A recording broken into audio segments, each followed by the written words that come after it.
Hello students, चलिए कल आपकी क्लास रही, छोटी क्लास थी और अभी छोटी क्लास होने वाली है क्योंकि आप ज़्यादा क्लास लेंगे तो फिर आपका ही पता नहीं क्या होगा। तो इस मकसद से मैं बता रहा हूँ, हमारा अगला जो अध्याय भी है कि अभी वही चल रहा है, हम उस टॉपिक को कंप्लीट नहीं किया था। तो हमारा अध्याय है पुष्पी पादपों में लैंगिक प्रजनन। लैंगिक प्रजनन का मैंने आपको अर्थ बताया था, नर और मादा युग्मक दोनों होंगे कि कोई एक व्यक्ति निषेचन नहीं कर पाएगा जिसमें दो युग्मकों की आवश्यकता होती है, उसे बोलते हैं हम क्या भैया, लैंगिक प्रजनन। That it is requirement of two gametes, it is called a sexual reproduction. English वालों के लिए भी हो गया, कोई है इंग्लिश मीडियम में तो बस आप भी चिल करके पढ़ लीजिए, क्या ही रुकना आपको। तो जिसमें one gametes is required, it is a sexual reproduction. Two gametes required, it is a sexual reproduction. मतलब एक गैमेट की आवश्यकता हो उसे लैंगिक प्रजनन बोलते हैं, जिसमें दोनों गैमेट्स की आवश्यकता हो उसे लैंगिक प्रजनन बोलते हैं। पढ़ लिए थे इतने। और इसके जस्ट बताया था मैंने भैया कि पुष्प था, पुष्प पुष्पासन पर खड़ा था, बाह्य दलपुंज थे, ऊपर पुंकेसर था, परागनली थी, अंडाशय था, फलाना ढिमकाना सारे जमाने का। मैंने आपको कोई बोर नहीं किया था, अच्छी कहानी भी सुनाई थी। तो आज एक कहानी सुनिएगा, कहानी को बस रियलाइज कीजिएगा। एक बहुत बड़े संत महात्मा थे। महात्मा क्या थे? महात्मा थे, बहुत अच्छे महात्मा थे। अब महात्मा सभी अच्छे होते हैं। तो वो जा रहे थे कहीं, तो उनसे किसी ने बोला कहाँ जा रहे हैं महात्मा? महात्मा जी ने कुछ नहीं बोला, महात्मा चलते रहे। फिर वो लड़का, वो जो आदमी ने पूछा था, वो थोड़ा आगे आया उनके लिए, महात्मा जी कहाँ जा रहे हैं? महात्मा जी फिर भी ना बोले।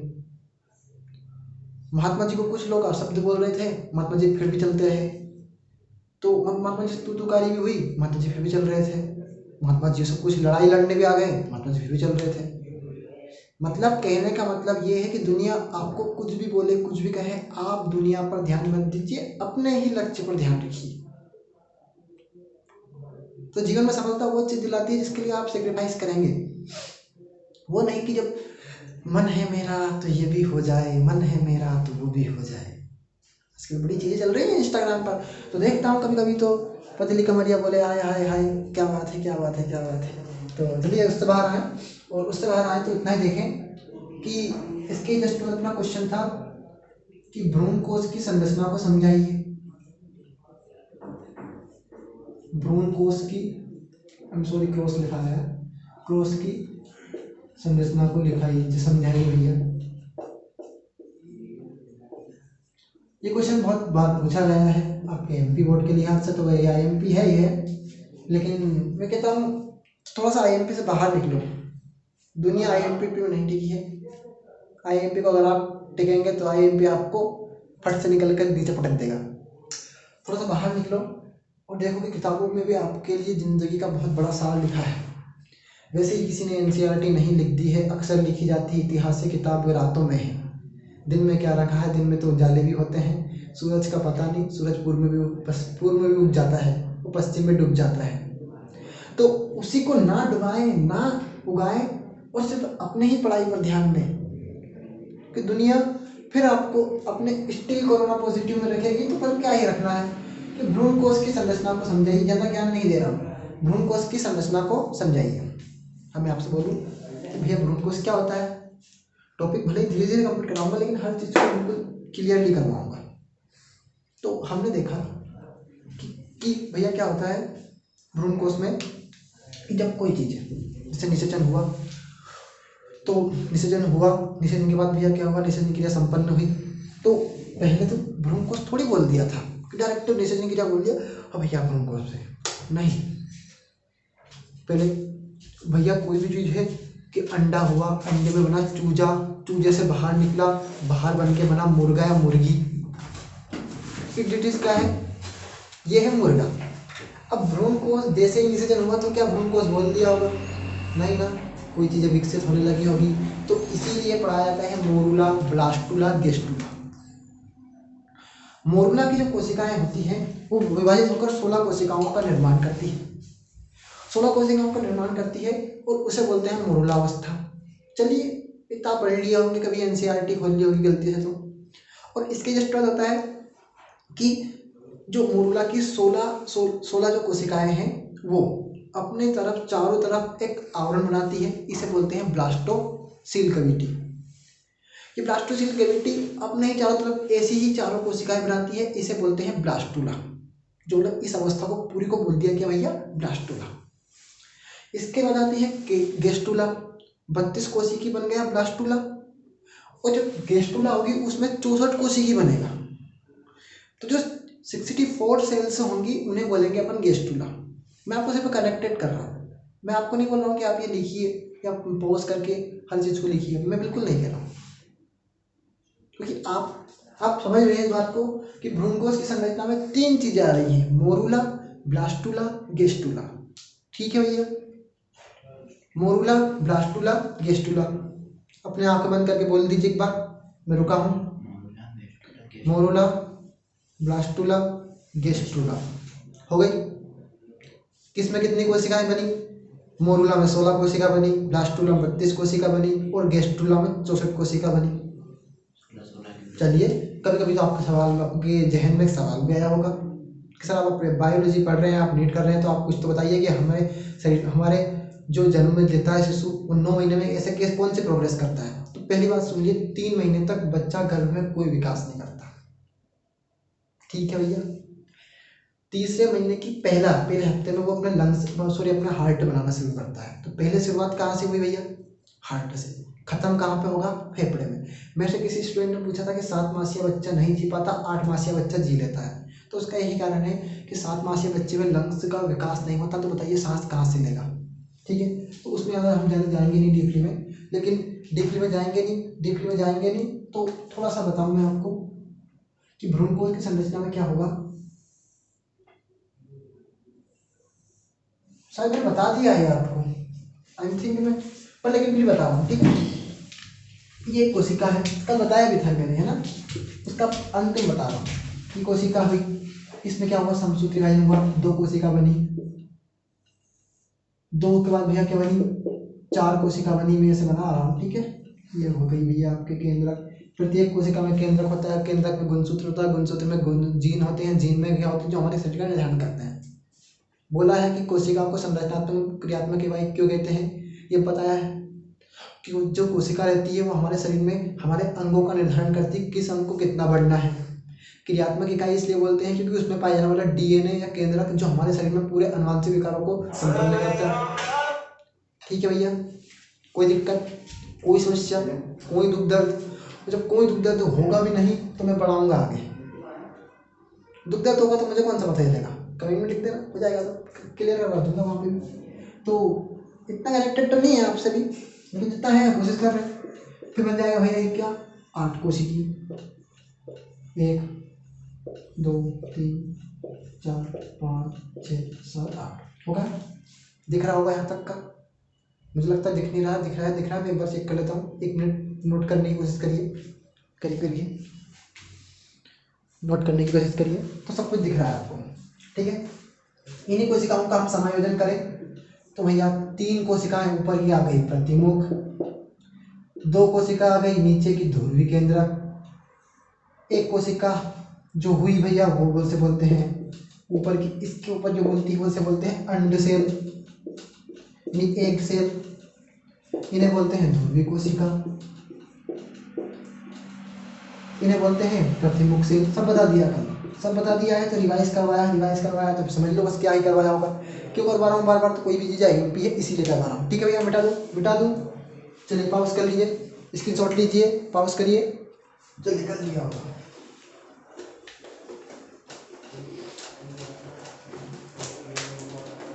पॉज कर लिया होगा तो स्क्रीनशॉट ले भी लिया होगा। तो अब मेरा मत ले लेना स्क्रीनशॉट। ठीक है, ओके। तो इसमें ये क्वेश्चन है आपके लिए स्वपरागण, यही आईएमपी है। आपके बोर्ड के हिसाब में तो अंतर ही आता है, लेकिन मैं पूरा बताऊंगा। पूरा इसलिए बताऊंगा कि आप खुद से अंतर लिखेंगे, फिर मैं आपको सिर्फ होमवर्क में दे दूंगा और आप खुद से लिखना उस आंसर को। ठीक है, ओके भैया, कोई दिक्कत?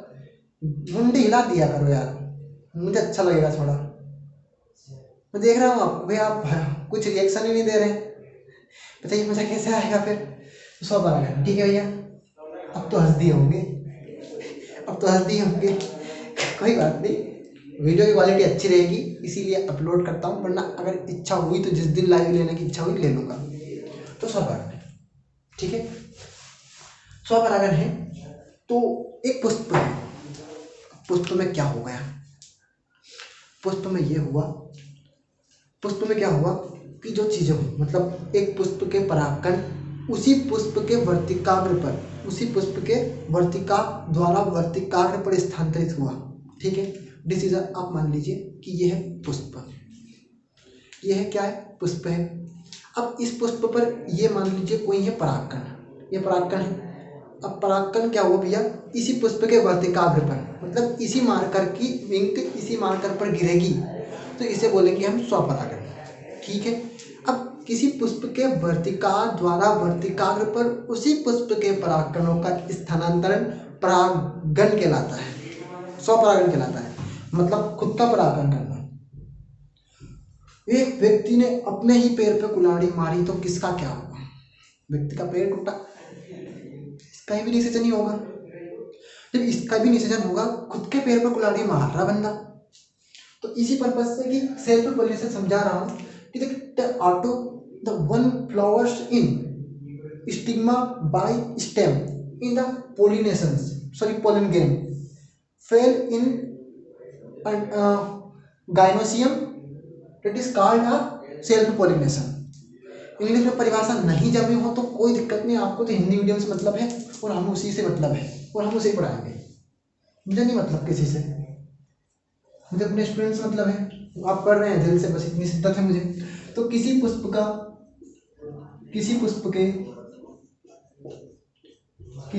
के परागकण उसी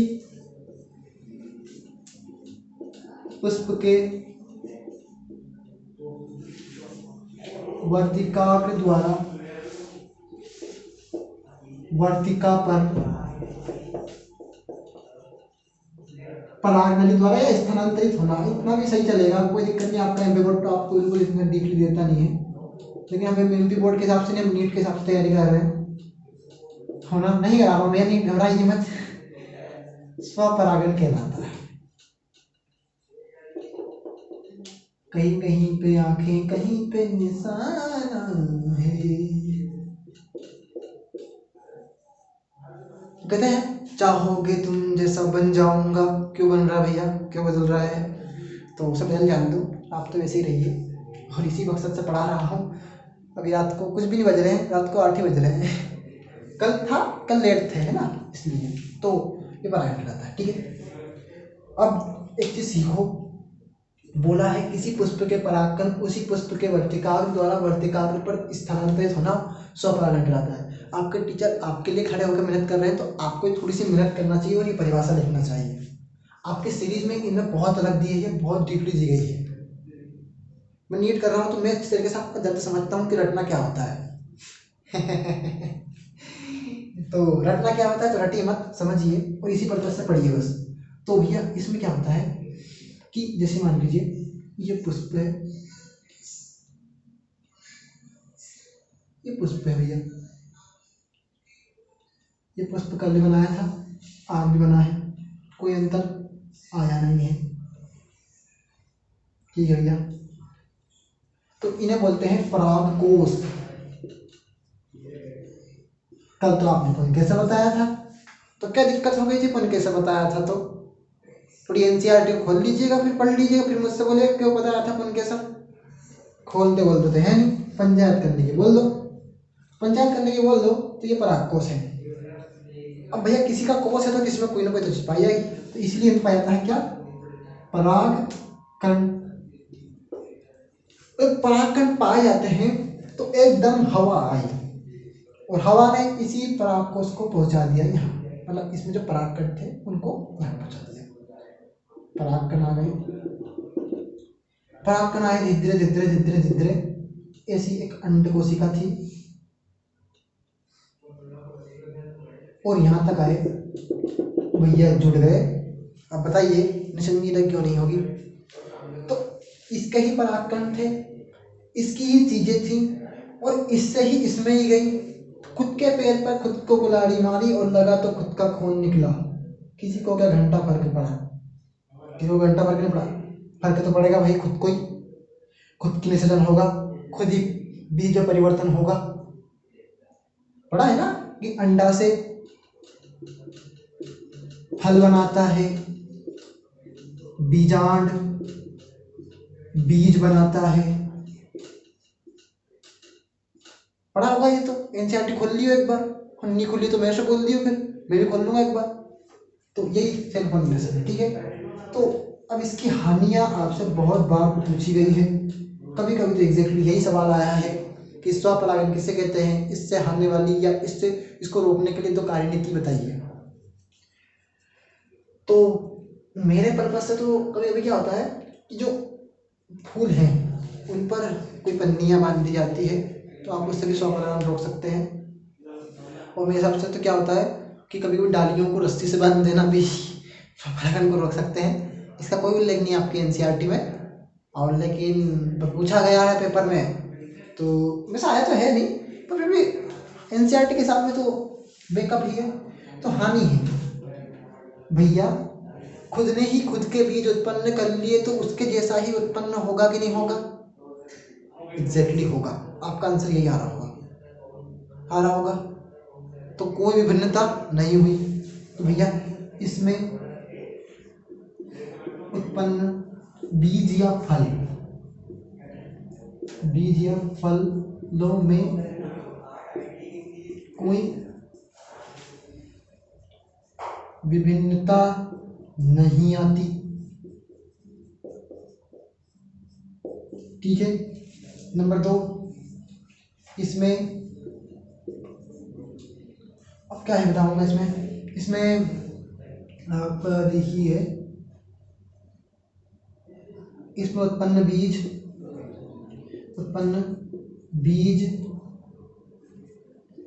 संख्या में कम व हल्के होते हैं,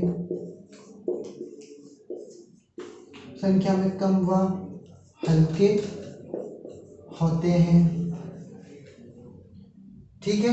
2 हानियां पूछी गई है, 2 हानियां लिखवा रहा हूँ, ठीक है भैया। 2 ही पूछी गई है, 2 ही लिखवा रहा हूँ। पीछे देख रहे हो पीसीआई इंस्टीट्यूट लिखा हुआ है, थोड़ा सा इसको पढ़ लो और आप इसको रोक लो और इसको रोक लो और इसको पॉज कर लो। स्क्रीनशॉट लेना है तो स्क्रीनशॉट ले लो, जो भी इच्छा है वो ले लो भैया, क्योंकि जो भी इच्छा है आपकी ले लो भैया। स्क्रीनशॉट इसके ले लिया होगा स्क्रीनशॉट, मैं भी रुका था, ले लिया। बता दूँ भैया, बता दूँ।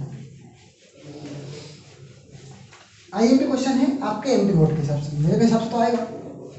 क्या एमपी पढ़ा हम लोग को ना, तो आसपास कोई सीरीज नहीं है, आसपास में कोई गाइड नहीं है, सिर्फ इसलिए पर्पज से पढ़ा रहा हूँ, मतलब पढ़ा रहा हूँ बस, पढ़ा ही रहा हूँ, ठीक है। तो अब भैया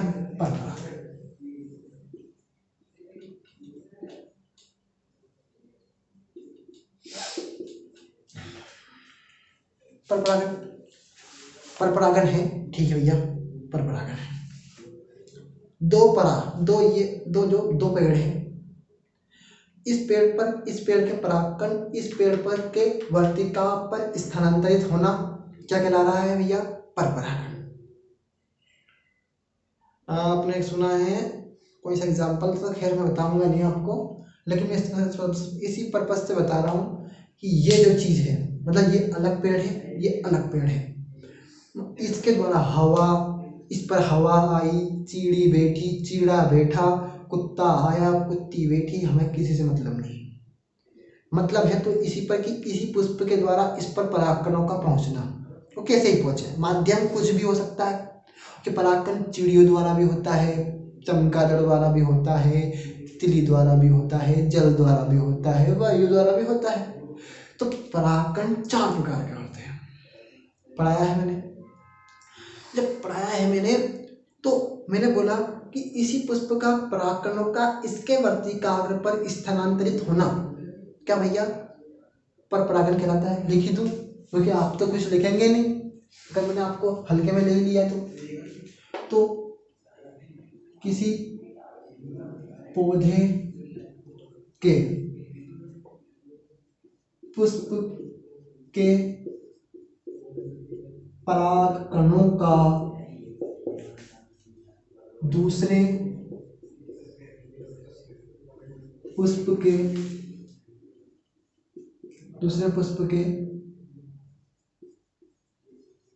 वर्तिका पर स्थानांतरित होना पर परागण कहलाता है। पर परागण कहलाता है, और कहलाता है तो कहलाता ही है, कोई समस्या हुई नहीं होगी।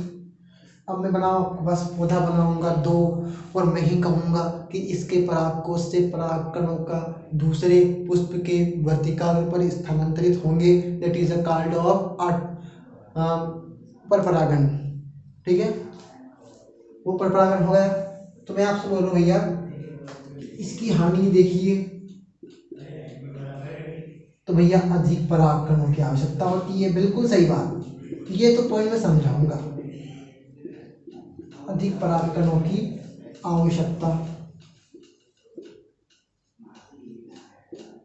आवश्यकता होती है। घर में पतासे हैं, पतासे देखिए, कोई महिला को हमने भेजा कि भैया तुम दूसरे के घर दे आओ इन पतासों को।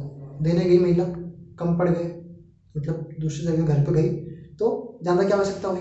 अब एक ही महिला से बोला कि तुम अपने ही घर पे दे दो, तो भैया पर्याप्त है, वो हो जाएगा, घर वाले भी संतुष्ट हो जाएंगे। लेकिन वो वाले तो भैया रह गए। इसी समझते हैं कि अधिक पराग कणों की आवश्यकता होती है जब एक चीज दूसरी चीज से गई तो मतलब। अब भैया एक चीज फायदा भी है, पर इसमें क्या होती है भैया, विभिन्नता भी आती है। इसमें माध्यम की भी आवश्यकता होती है, उसमें तो माध्यम नहीं चाहिए था, आवश्यकता होती है। दो ही हानियां आपसे पूछी गई है इसी पर्पज में कि बस याद कर लीजिएगा। दो ही हानियां पूछी गई है। तो आज के लिए आपका होमवर्क बताइए क्या है। आपका होमवर्क है, मैं बता रहा हूँ 1 मिनट में। आपका होमवर्क है, बिल्कुल घर से शिद्दत से करके लाइएगा। हम जरूर चेक करेंगे, अगर आपने बिल्कुल शिद्दत से करिएगा, खुद की ही रिस्पॉन्सिबिलिटी है, अभी आपकी है। तो ये आपका होमवर्क है, स्वपरागण। ऐसी ही लाइन बनाइएगा, सुंदर सुंदर पर परागण बकायदा तरीके से लाइन खींचिएगा। ये भी आपके एचडब्ल्यू है, ये भी आपका एचडब्ल्यू है। शिद्दत से पढ़ते रहिए, मुस्कुराते रहिए विद पीसीआर इंस्टीट्यूट। धन्यवाद, टेक केयर।